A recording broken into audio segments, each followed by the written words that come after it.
It's great to be here at St. Francis College, and it's good to see my old friend Ian Maloney and Sarah as well. I thank them for inviting me, and it's nice to address you. America has become so polarized politically that sometimes it seems that the two sides can't communicate at all, but we should recall that there was an even more polarized time, the Civil War era, when the debate over slavery led to the bloodiest war in our nation's history. Let's remember the statistics. 750,000 Americans lost their lives during the Civil War, which is more Americans than in all other wars combined. And more than 1 million others were wounded too. So we can look to two towering figures of that era, Walt Whitman and Abraham Lincoln, to see how our greatest poet and our greatest president responded to the social divisions of their day. Both emerged publicly in the 1850s, the decade just before the Civil War, which broke out in 1861. Whitman responded to the social divide in poetry that he hoped would heal his nation. Lincoln had written some poetry early on, but he was a politician to the bone. And in Illinois during the 1850s, he dove into anti-slavery politics, looking to the American electoral system to attempt to repair the social divide. He was elected president in 1860 and again in 1864, and led the nation during the Civil War. Today I want to compare the responses to polarization on the part of these highly sensitive observers, one of whom responded to the social crisis by writing poetry, the other by working within the political system. First, let's look at Walt Whitman. He was born in 1819 on Long Island near Huntington. At 3, he was taken by his family to live in Brooklyn, which then was a village of 7,000 by the river, and you could look across and see New Jersey because there weren't any skyscrapers at the time. He had a number of brothers and sisters. His father was a struggling carpenter, possibly an alcoholic. I'm talking about his father. Whitman idealized his mother, who was a Quaker background. Whitman did not attend school beyond age 11 because the family needed him to work. And think about that for a second, because he went on and he used more different vocabulary words in his poetry than any other poet besides Shakespeare, and yet didn't go beyond age 11 in school. It shows you what reading and self-education can do. He was just very, very curious. He read a lot, and so in his case, education was self-education. To a great degree, that was true about Melville, who didn't go to college, and a lot of other people. Lincoln had less than 1 year of primary school, and yet he could recite Shakespeare by the page. So back then it was a reading culture, and if you were intelligent and you wanted to read, you really could, make it. Anyway, Whitman started out as a printer's apprentice and then went into journalism, and spent about 15 years as a writer and an editor for New York area newspapers and magazines. His newspaper writings were largely undistinguished, but they showed that he was insatiably curious about the world around him. As I discuss in my books on Whitman, he absorbed influences from many, many cultural areas. Music, he happened to love the opera, but he also liked popular music as well. Painting, photography, science, religion, oratory, and yes, politics as well. He was a Democrat. He edited a Democratic newspaper in Brooklyn called the Brooklyn Daily Eagle, and thereafter an anti-slavery paper in Brooklyn called the Brooklyn Freeman.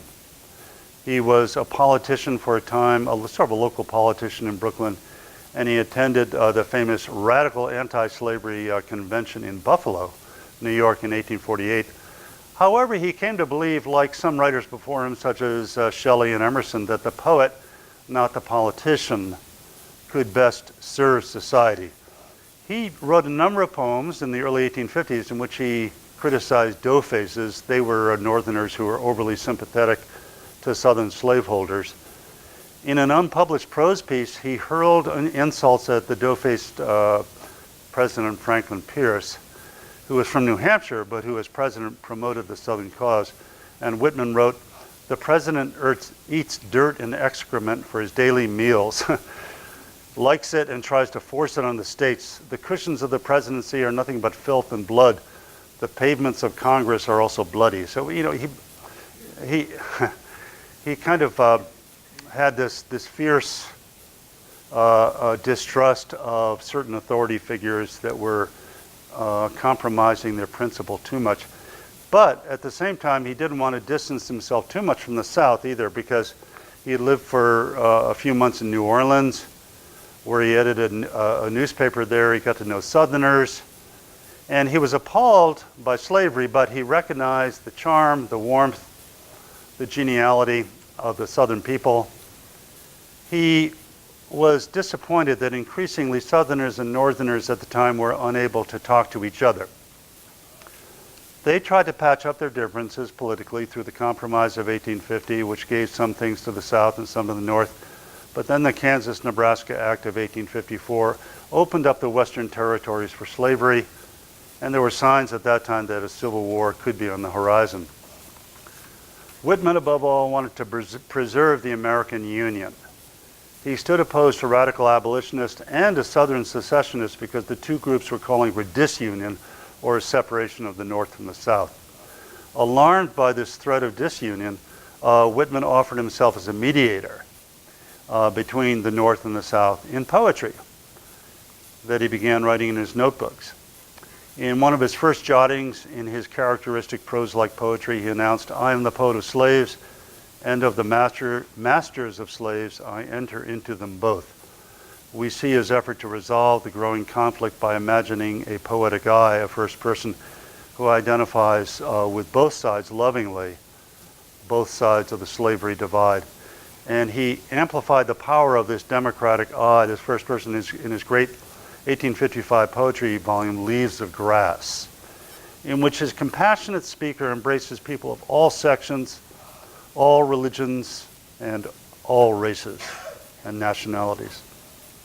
The poet, Whitman believed, was, in his words, the equalizer of his age and land, the answerer, the joiner. The famous first poem of Leaves of Grass, later called Song of Myself, begins, "I sing myself what I assume you shall assume, for every atom belonging to me as good belongs to you." Every atom belonging to me as good belongs to you. In these words, he tries to resolve what he considered the paradox of America. The division in America between the centripetal, or the individual, and the centrifugal, or the democratic. America, he believed, made room for self-expression and individualism on the one hand, but on the other hand, it also affirmed universal democracy and equality for all. At least that was the ideal. So, if in his poetry he could establish a balance between these two core cultural currents, he thought he could help heal the nation because he would foster compassion, understanding, and dialogue. If slaveholders and abolitionists, women and men, people of different religions and different ethnicities could recognize the common humanity, then acrimony and injustice would decrease. He knew the Northerners and Southerners were virtually at each other's throats, so he made a point of constantly trying to link the opposing groups. In Song of Myself, he proclaimed himself, quote, "A Southerner as soon as a Northerner, a planter, nonchalant and hospitable down by the Oconee River in Georgia I live. Also at home on the hills of Vermont or in the woods of Maine or the Texan ranch." So really trying to bring together the different points of geography and section. In the 1855 preface to Leaves of Grass, he assured his readers that the American poet, quote, "shall not be for the eastern states more than for the western, or for the northern states more than the southern." He called his poetry volume the New Bible, and he advised readers to take the volume outside once a month into the open air. And I can certainly think of much worse things to do. If you've read his poetry, you know that it's a very, very soothing, beautiful, marvelous experience, and I think quite healing. The beautiful rhythmic lines, the incomparable language, the affirmations of humanity and human togetherness. And I think that if we take his poetry seriously, they do nurture a sense of democracy and togetherness. And that's the effect that Whitman hoped to have on Americans who read his volume in 1855. He wrote in the preface to that volume, "The proof of the poet is that his nation will absorb him as affectionately as he has absorbed it." So he knew that he absorbed the nation, now he wanted the nation to absorb him. However, that's not what happened. He printed 1,000 copies initially here in Brooklyn. He was a printer, and he liked to he came over a printing house, he oversaw everything. Anyway, he printed 1,000 copies, but very few copies were sold. He later said, "I had to give most of them away." Because most reviewers did not appreciate him. Yes, there were exceptions. Ralph Waldo Emerson wrote that the book was the most incomparable piece of wit and wisdom that America has yet contributed. And he wrote to Whitman, "I greet you at the beginning of a great career." So, if you were a very sensitive reader back then, you knew that he was a great, great poet. But the nation was just too politically divided to come together by reading poetry. And Whitman also was very candid in his treatment of the body and sexuality, which offended prudish reviewers of his time. So there was not the warm reception of his poetry that he had prophesied. He went on to publish 5 more editions of Leaves of Grass, and some of them, such as the 1860 edition, sold pretty well, but even though by the time of his death in 1892 he was a famous person, he never had the impact on society that he dreamed of. And so, having failed to change America through his writing, shortly after publishing the first edition of Leaves of Grass in 1856, he looked for a new kind of political leader. In 1856, he expressed his hope, quote, "that some healthy-bodied, middle-aged, beard-faced American blacksmith or boatman will come down from the west across the Alleghenies and walk into the presidency." And that was like a job description for Abe Lincoln. He didn't know Abe Lincoln at the time. Abe Lincoln was not famous, but Lincoln, of course, was born in Kentucky, raised there in Indiana, and then he settled in Illinois. Lincoln was the ultimate common man. At the same time, he was shrewd, eloquent, compassionate. Like Whitman, Lincoln occupied a center ground between the North and the South. On the one hand, Lincoln hated the institution of slavery, and he devoted his whole life to getting rid of it, or much of his life to getting rid of it. And yet, as a Kentucky-born man with many friends in the South, on some level he could identify with Southerners and their position. He remarked that Southerners were just what Northerners would be if they had been born down there. Slavery had long existed among them, and it was part of their life. This did not change his attitude towards slavery or his determination to abolish it, but above all, he feared disunion, or the separation of the North and the South. In that way, he was like Whitman. Now, there were some moderates in Lincoln's and some centrists in Lincoln's party. First the Whig Party and then the Republican Party. You know that the Whig Party disappeared in the 1850s and was replaced by the Republican Party. And the Republican Party was anti-slavery. The Democratic Party more and more tended to be pro-Southern and pro-slavery. So in a way, the Republicans back then were the liberals, and the Democrats were more conservative. Now, there were moderates in both parties, to be sure, but Lincoln was the only one who could occupy the center and yet somehow appeal to a lot of voters, and also remain firmly against slavery at the same time that he sort of occupied that center ground. It's sort of an unusual combination. And there was a famous tightrope walker at that time named Blondin, who did amazing things like walking on a rope across Niagara Falls, carrying a heavy stove or a person on his back, with the multitudes yelling at him from the, trying to distract him from the side. And Lincoln often compared himself to Blondin, this tightrope, walking over the falls. And so did several cartoonists. There are cartoons of Lincoln as Blondin going across this tightrope, because he was attacked from all sides, from the South, and even in the North he was attacked by Copperhead Democrats who thought that he was too harsh on the South, and also by leftists like abolitionists who thought he was too soft on the South. So he was really very much like Blondin, and he tried to stay right in the center there, and did a pretty good job of it, I think. Used a lot of wisdom in delaying certain actions against slavery. He tried to do things at the right time. He didn't immediately issue the Emancipation Proclamation, but he waited for 2 years to pass, and finally he did. He delayed because he didn't want to lose the border states, Kentucky and Maryland and several of the border states who, if he immediately abolished slavery or came out against it, then they might leave and join the South. And he said, if we lose Kentucky, we're going to lose everything. We're going to lose the war. And, gosh forbid. So he was quite wise, and he was not only centrist, but sort of a little bit cautious and waiting for just kind of the right moment. And the right moment to suspend habeas corpus. That means that you can arrest people who speak out against the government and everything without telling them why they're arrested. And I know that's a very, very radical thing to do, but it was during war. He would never do that during peace, never, never. But during the war, he suspended habeas corpus. He didn't like to do it, but he did it. He had to arrest certain people that were really speaking out very, very harshly against the Northern government in the North. So, and I think he did a pretty good job also in looking for the right generals. He went through people like McClellan and Meade and so forth. Finally, he ended up with Grant and Sherman, who had a very, very determined attitude toward war, and kind of in many ways, sort of a harsh attitude in the sense that they really, really went after the enemy and chose to take very aggressive tactics, whereas the previous generals, frankly, were a little more wishy-washy. So I think that Lincoln kind of pushed through in that sense as well.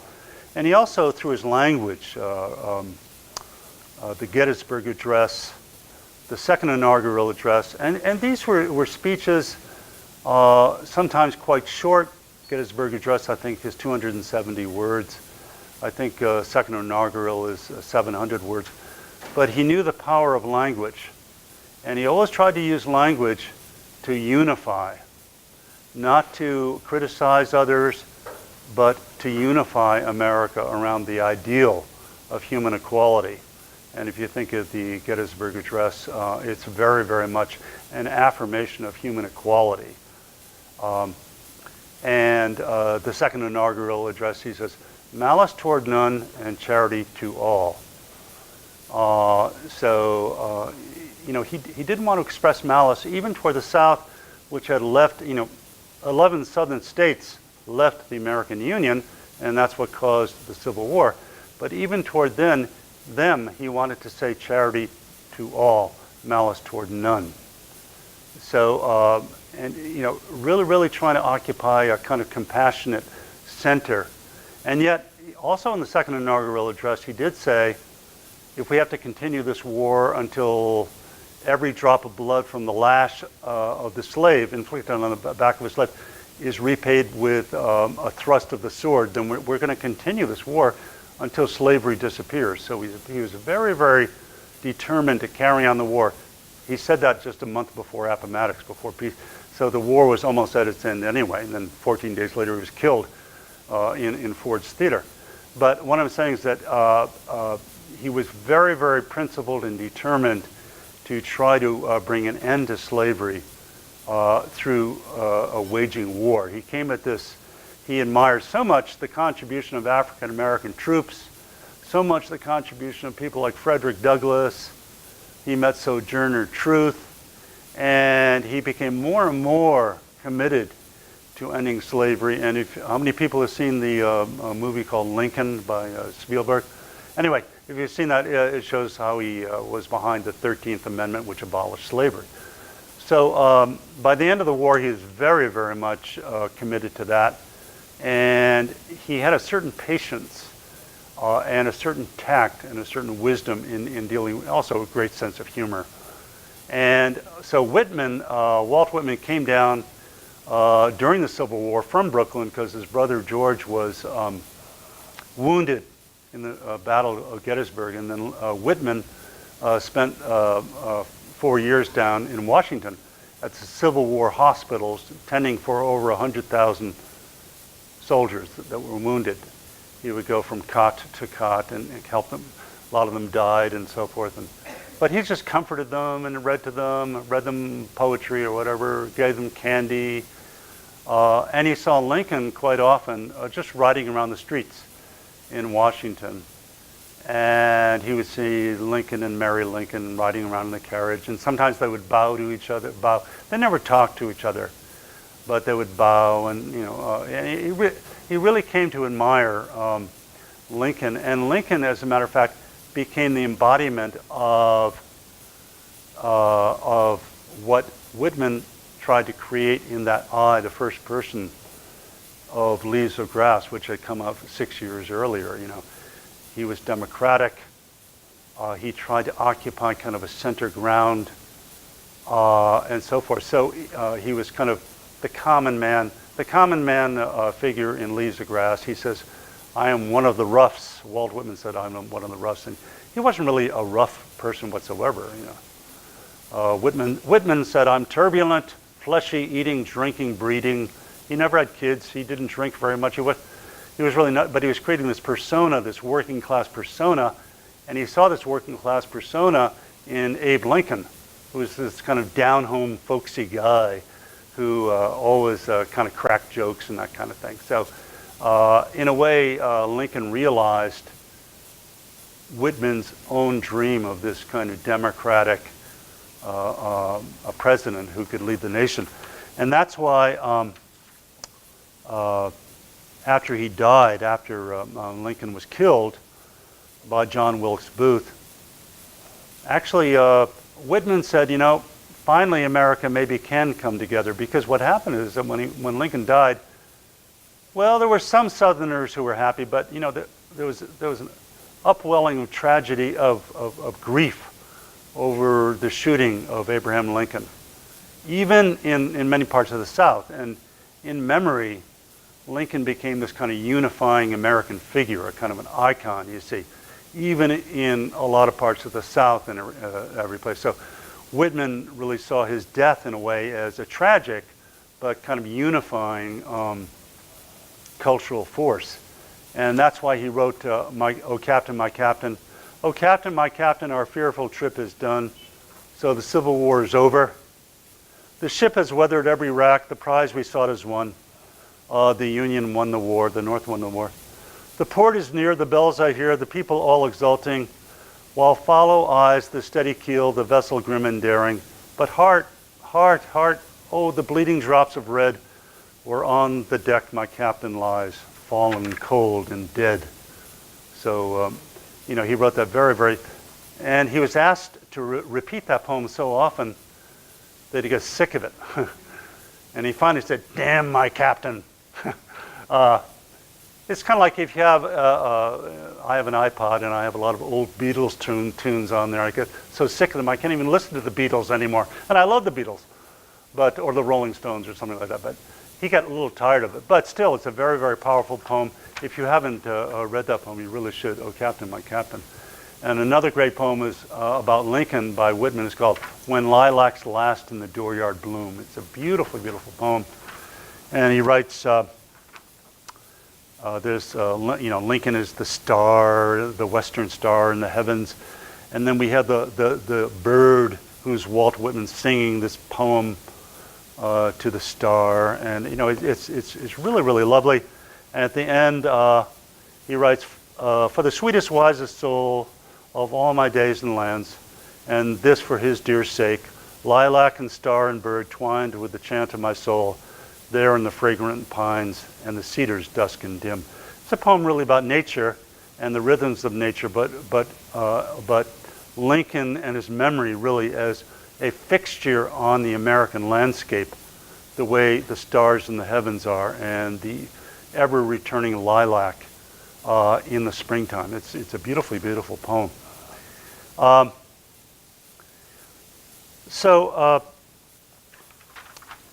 in conclusion, I just want to say that Lincoln didn't occupy really, I'm talking about Lincoln now, didn't really occupy exactly the center, but what we might call the center left, so to speak.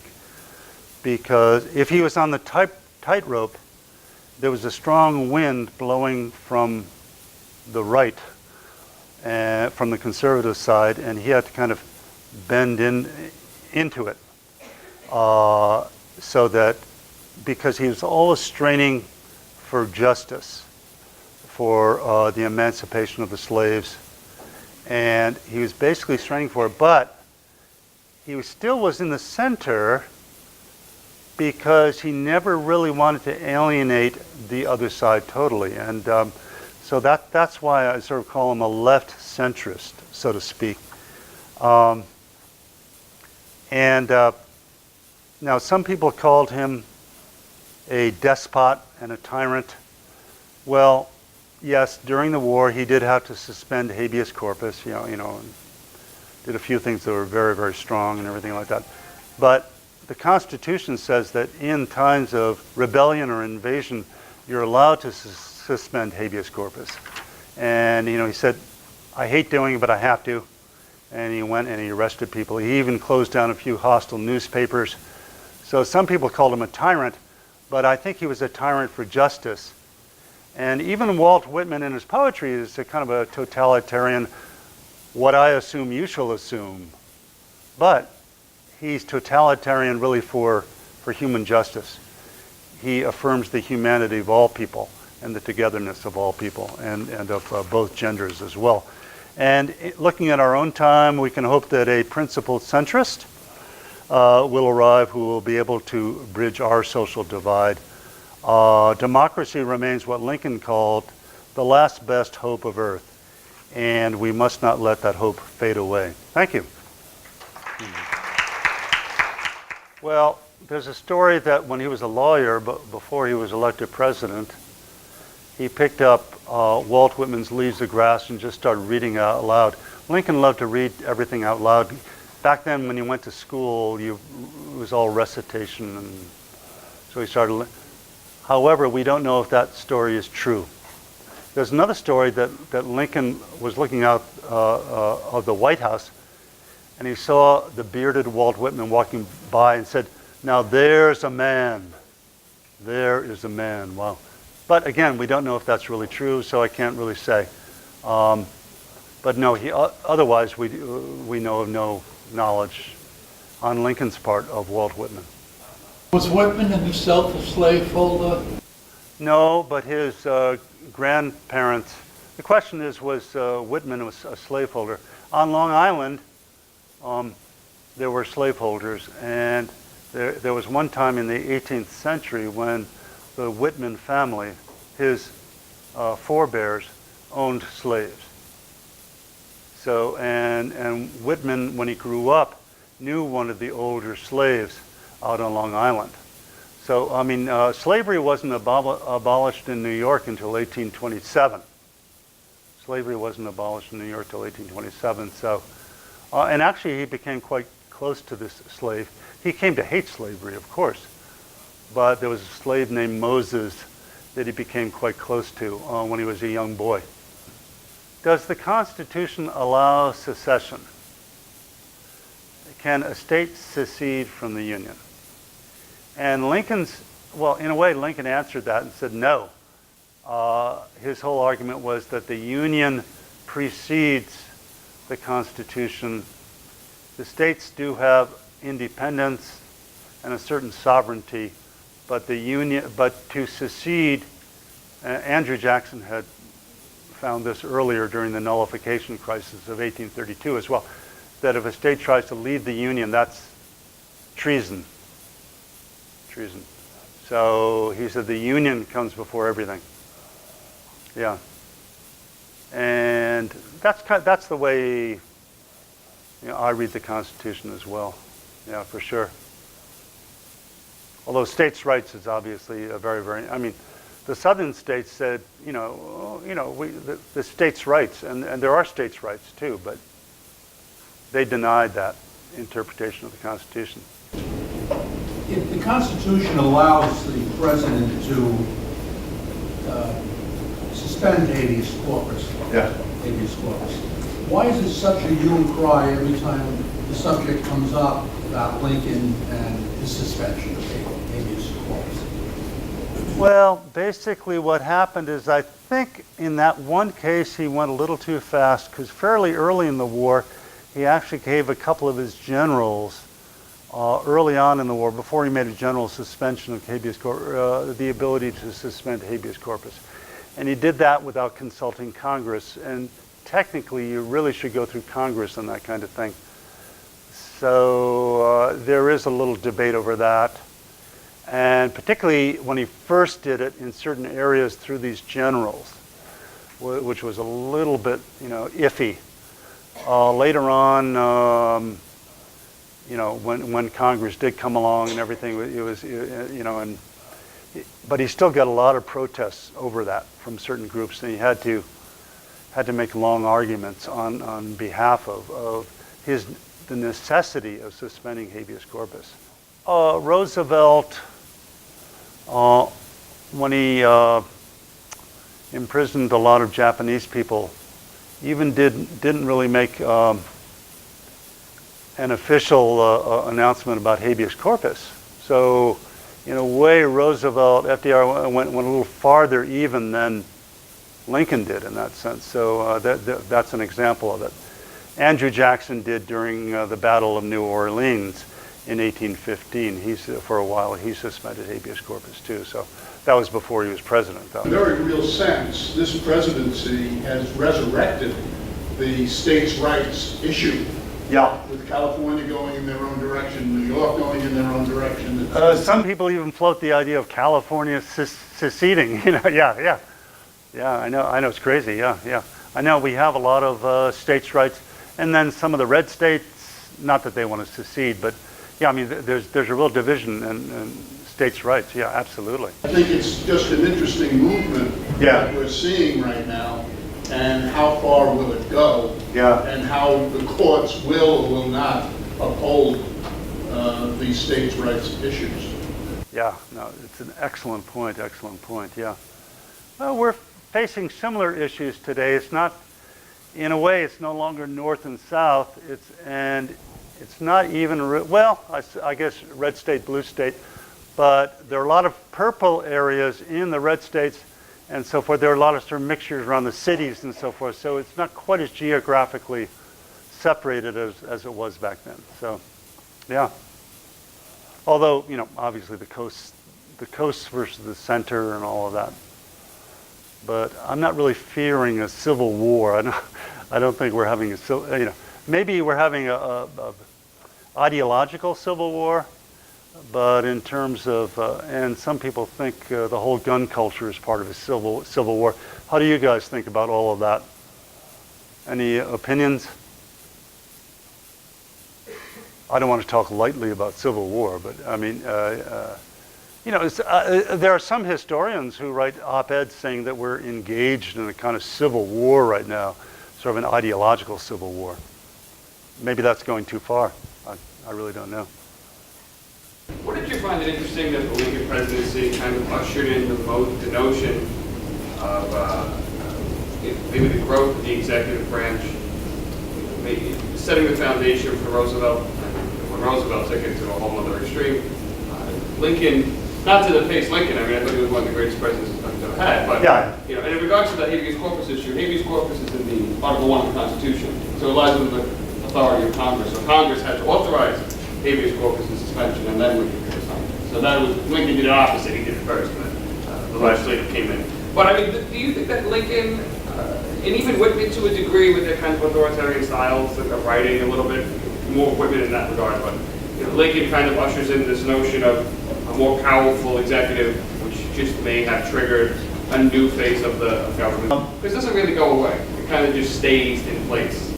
Yeah, he really strengthened the executive office and the size of the federal government. He also imposed the first federal income tax, the first sort of national banking system and national currency with the greenbacks and I mean, there was a lot of centralization of government there that does carry through really until now, you know, really the kind of, I guess what we would call the deep state. I mean, he didn't like the deep state in the sense of bureaucracy or anything like that, but he really envisaged a kind of a strong central government and sort of a strong executive, to be sure. And yet his language, as I mentioned before, was very, very compassionate and loving, not loving, but thoughtful of the other side. And it wasn't, his language was not nasty or dictatorial or whatever whatsoever, just the opposite of that. So, but it is true that he really strengthened the kind of the central government. Yeah. Unfortunately, poets, you know, I happen to read a lot of poetry myself. I've tried to write a little over the years, haven't succeeded very well. But unfortunately, poets are generally figureheads, and they're kind of put on a shelf. I'm talking more about cultural poets, the rap artists. Oh, the rap. Oh, I see what you're. Oh, yeah, no, yeah. Well, when you speak that way, yeah, absolutely. I mean, I think the popular culture really influences people's attitudes. I really do. And if we take rap into consideration, popular music into consideration, popular TV and streaming services, I think that cumulatively they do have a big, and someone like Whitman did not have the effect that he wanted to, and yet he might have contributed, well, certainly contributed to the change of language of poetry, and perhaps even to change of sexual attitudes and a lot of other things. So I think over time, even Whitman has kind of seeped into the culture, maybe more than we kind of think, so to speak. Yeah. He's kind of there as sort of a presence, so to speak. I think that it took a while for that to happen, because at first he wasn't appreciated, but finally people like Oscar Wilde and Swinburne and this, that, and so many people came to realize he was just a great poet, and he was accepted, and now he's taught, and everybody reads him. How many people have actually read Walt Whitman? Okay, yeah. Well, if you haven't, please, he's really great.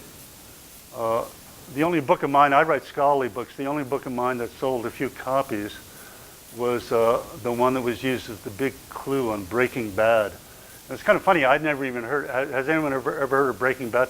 It's a TV show, I'd never even heard of it. And suddenly my book started making royalties, because it's Walt Whitman's Leaves of Grass, the original edition. I came out with the facsimile of the first edition. They used that as the big clue on Breaking Bad. It's kind of crazy. And but I mean, in a way, it shows you Walt Whitman, and the title character is the main character, Walter White, in Breaking Bad. Walter Whitman, Walter White. And so the big clue is Walt Whitman, and thank goodness they used my book. Yeah, well. Wasn't it the income tax that Lincoln imposed deemed unconstitutional? Yeah, well, a lot of people did think. I don't know if it was officially deemed. I know that a lot of people hated the income tax, and I mean, by our standards, it wasn't a particularly high tax. I forget exactly what it was, but yeah, there was a controversy over the income tax, to be sure, because it really hadn't been, instituted before. So yeah. But he did it largely to support the war. It was a very expensive war, and he even had a plan of paying the South to buy its slaves, to buy freedom for the slaves. So even that would have been very, very expensive if that had happened. So he felt the need for this income tax. That's a good question. Did everybody hear the question? It was, the Constitution, is that considered like Holy Grail and you cannot change it, or is it a living, breathing thing that you can change? The Founding Fathers made it very difficult to change the Constitution, but it can be amended. And there are a number of amendments, like the 3 amendments that came after the Civil War, abolishing slavery and giving voting rights to African American and men, African American men. Women didn't come until 1920. There was a constitutional amendment in 1920 allowing women to vote. But people that are conservatives today, conservative people, tend to want to leave the Constitution the way it is and interpret it conservatively. People that are more liberal today generally want to change the Constitution a little more to update it to accord with what is considered today to be human justice. So for more liberal people, it's kind of a breathing document, a living document that can change. For conservative people, they tend to want to just kind of, I must have my Second Amendment rights. I must have guns, I must, and how dare you interfere with my gun, that kind of thing, So for conservatives, it tends to be holy grail. And for liberals, more changeable and a little more flexible. But did the founders themselves, what was their attitude towards it? Their attitude was that it should be changed, you should be able to change it. However, it must be very difficult. It has to go through Congress, it has to be ratified by a certain number of states. So it's not easy to change the Constitution. It has to be for an important reason to change the Constitution, to add to it. So that's why they say you should be able to add to it, but it has to be really, really a democratic process. So yeah, that's the way they viewed it, and so far it's worked pretty well. It's stood up pretty well. But at the time, the reason there was the Civil War is that at the time, the Constitution endorsed slavery. Indirectly, didn't mention the word slavery, but it indirectly supported slavery. So to change it, people wanted to change it, but not enough states would ratify changing the Constitution because in the South, they had slavery. So they weren't going to approve a change. That's why there was the Civil War, because and Lincoln came along and said, I'm not going to, I would love to amend the Constitution, but I can't do this alone. And unfortunately, a war broke out as a result of that. And as a result of the southern states they created their own Constitution that allowed slavery. The South did. Do you see any possibility that the Constitution would have been accepted in 1787 if slavery became a central issue for all parties? Do you ever see any possibility of a compromise that would have allowed the Constitution to be formalized if they did not ignore the issue of slavery?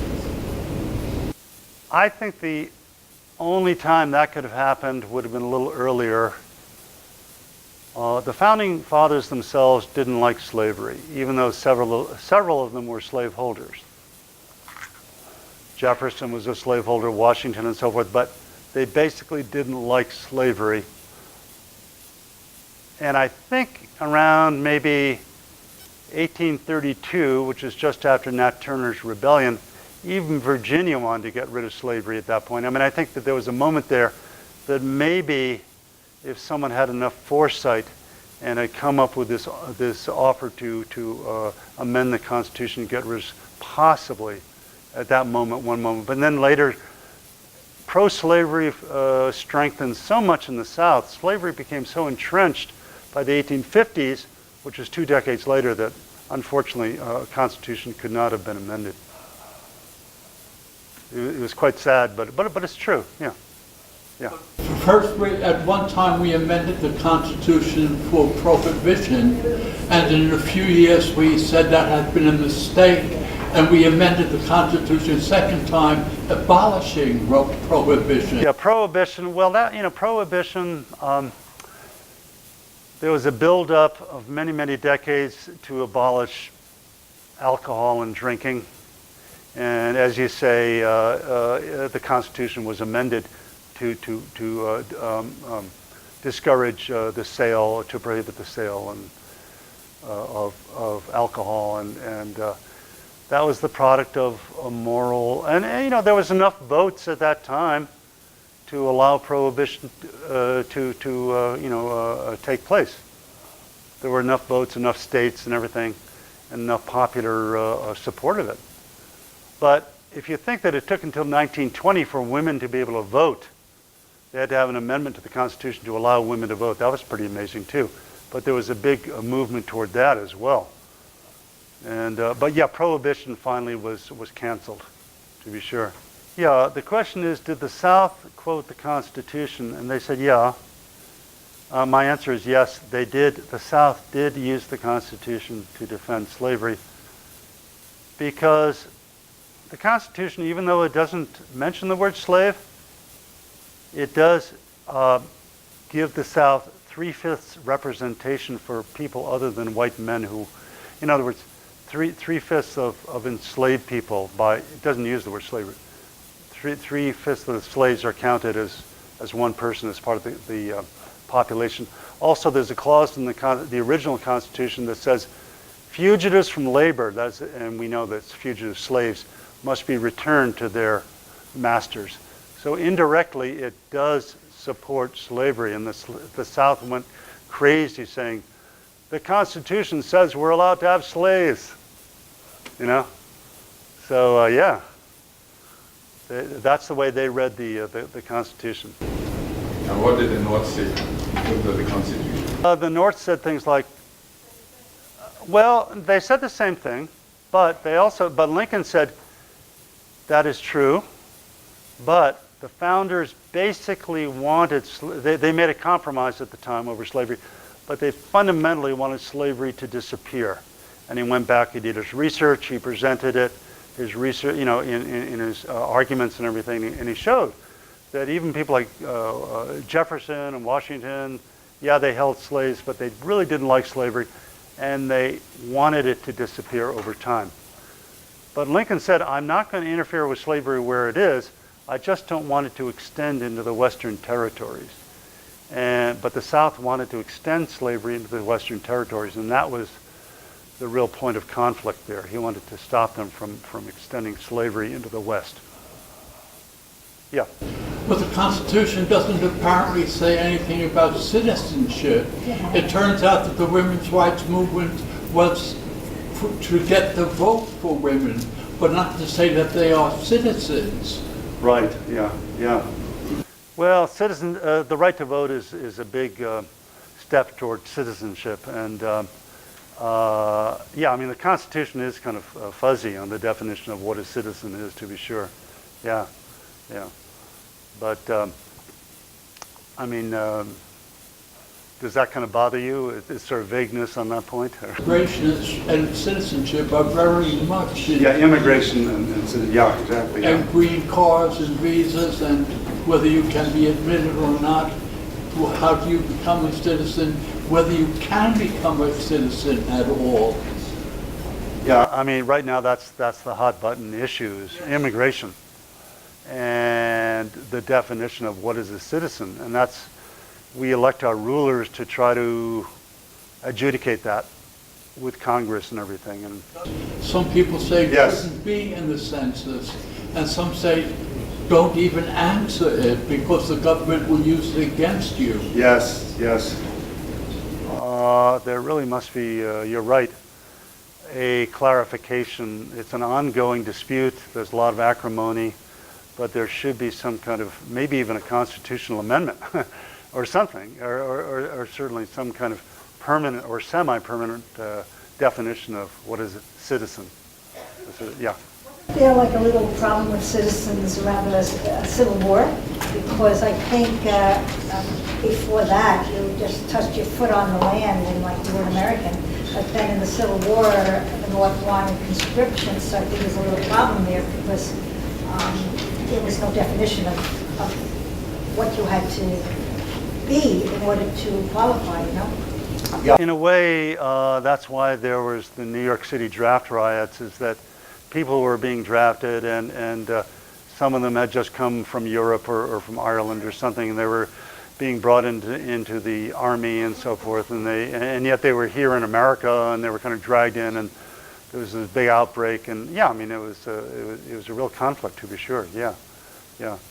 And there was a whole movement against the Irish people at that time, mainly Irish, but Irish Catholics, called the Know Nothing movement. It was very, very popular. Lincoln was not Know Nothing, but that was all over immigration, and it became a real nativist movement at that time, and it was terrible. It was terrible, but yeah. I think you had a talk here where they talked about rounding up Irish for the North. Yeah. And I think that might have been a problem too, because I understand that those who got the most Irish actually got to be generals when they had no military background. And one of these guys became governor of Montana, and when he wanted to bring Irish over there, they almost had a fit. Yeah. So I think, pulling people in by race always bothered me, and Lincoln apparently was the first to do it. Right, yeah. And German as well, yeah, he had German contingents as well. I mean, I don't want to go down the rabbit hole of discussing Lincoln and race and all of that. To some degree, he shared certain prejudices of his day that weren't always, the best in the world. Even with the Irish, you see, the reason Lincoln didn't particularly appreciate a lot of the Irish was the fact that before the Civil War, a lot of Democrats were bringing, he was a Republican, were bringing Irish, and they could have arrived just off the docks, and they were bringing to the polling booths and electing Democrats. And so Lincoln would make these comments about the Irish and everything like that that weren't very pretty. Although he was not a know-nothing, it didn't go that far, but still, Were we the worst here in New York, just rounding up people off the boat and signing them up? Were we the worst? We were pretty bad. It was really the major eastern cities, New York and Boston, but New York was pretty bad, yeah. New York. New York almost seceded with the South, though. It almost left the Union. New York City did, almost left America at that time, because there were so many businesses in New York that were involved with the South, with the cotton industry, the financial industry, and I guess we've run out of time, have we? Maybe you can take questions one-on-one, and people can get cookies and coffee, but thank you so much.